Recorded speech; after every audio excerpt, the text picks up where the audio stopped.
All questions can be answered by yes. I have a cross, Your Honor, please.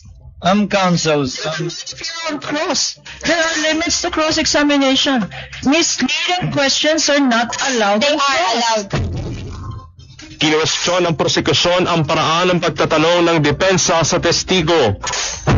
please, counsels, let's not allow the generational or seeming generational divide increase the tension in the courtroom.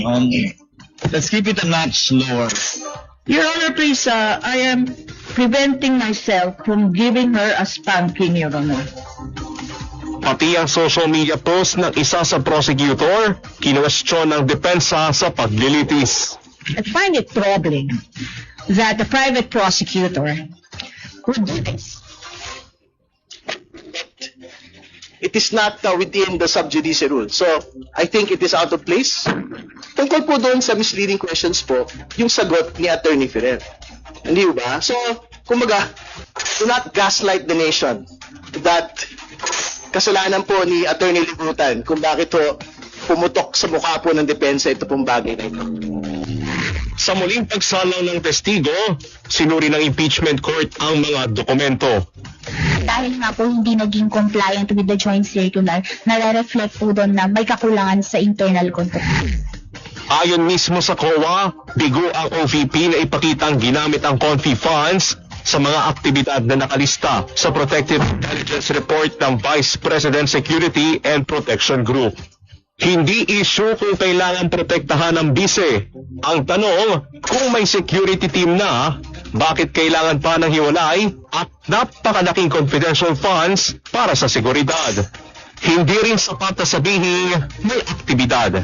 Ang tanong, ano ang intelligence na nakuha at ano ang accomplishment na binayaran ng pera ng bayan? Payment for reward at payment for information. Ang payment for reward, yun ang hinahanapan mo ng success. Opo, tama po. Yung payment of information, hindi mo hinahanapan ng success yun. Hindi po. Halos 70 million pesos na rewards, pero nasaan ang resulta? Kung yung personal activities po, hindi siya chargeable to confidential funds.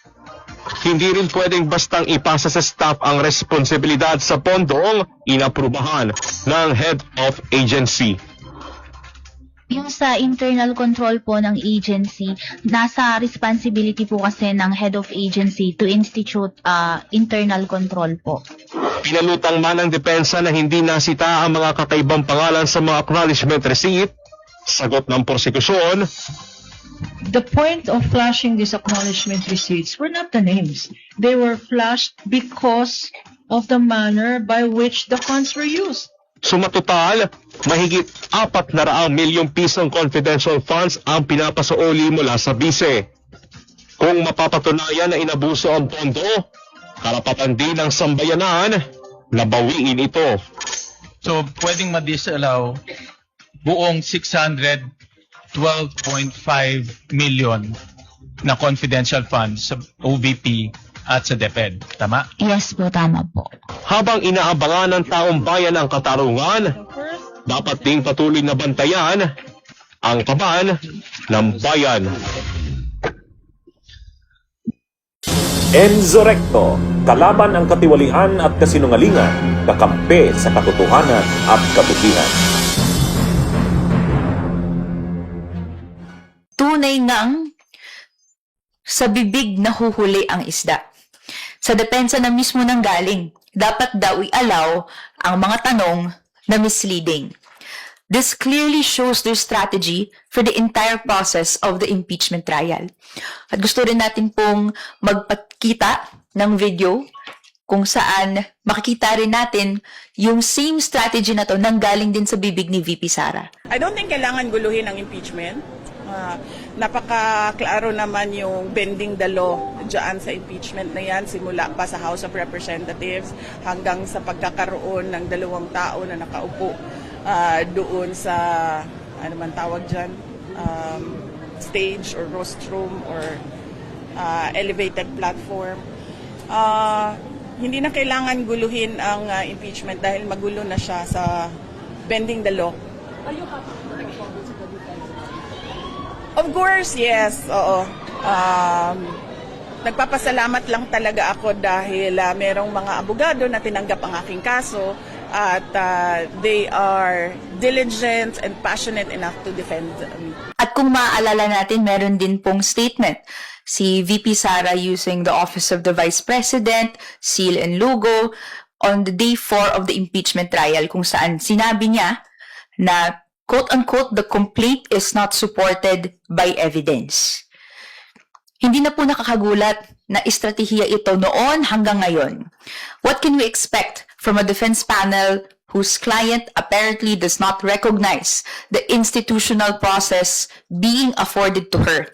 Quote-unquote, bending the law raw ang ginagawa sa impeachment court ng Senado.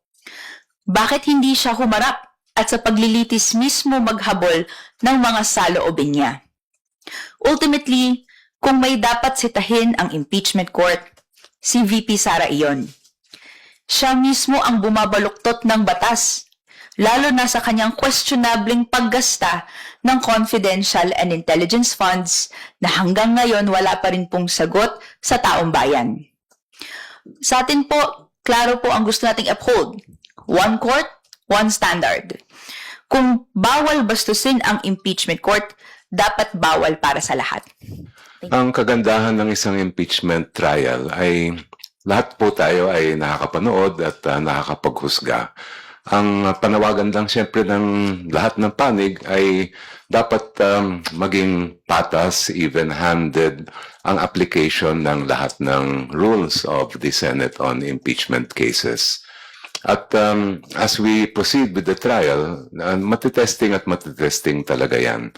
Kaya makikita natin sa mga darating na mga araw, linggo o kaya buwan kung gaano ba kahigpit ang pagtatrato ng presiding officer sa mga rules na inihain ng Senado bilang isang impeachment court. We do hope and we will continue to push for equality and even-handedness in application of all the rules that would apply to the prosecutors and to the others who are part of the prosecution team at pati sa defense at pati rin sa mga membro ng impeachment court.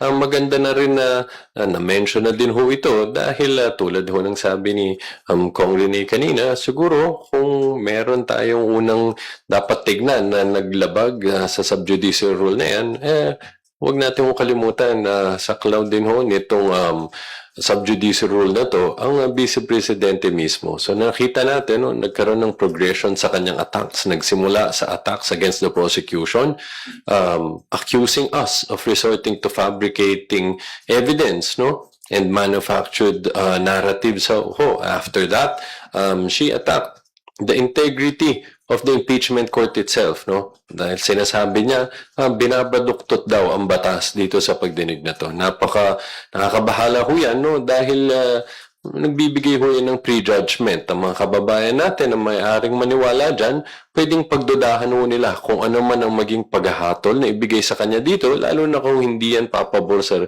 Vice Presidente. Dahil nga isipin nila, hindi yan nanggaling dun sa tamang paraan at proseso, at hindi yan nakabatay sa mga ebidensya na linatag magkabilang panig dahil nagkakaroon sila ng impression na dahil nga pinaluktot ang batas dito sa proseso na to. So, gayon pa man, umaasa kami na magiging patas ang pag-apply ng impeachment court dito sa subjudice rule na to at ano pa mga patakaran na that governs these proceedings towards everyone involved.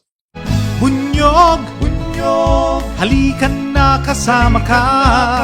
Bunyog, kapag buklod ay may pag-asa. Luzon, Visayas, Mindanao, isa ang pananaw. Sa bagong Pilipinas ang bunyog isisigaw.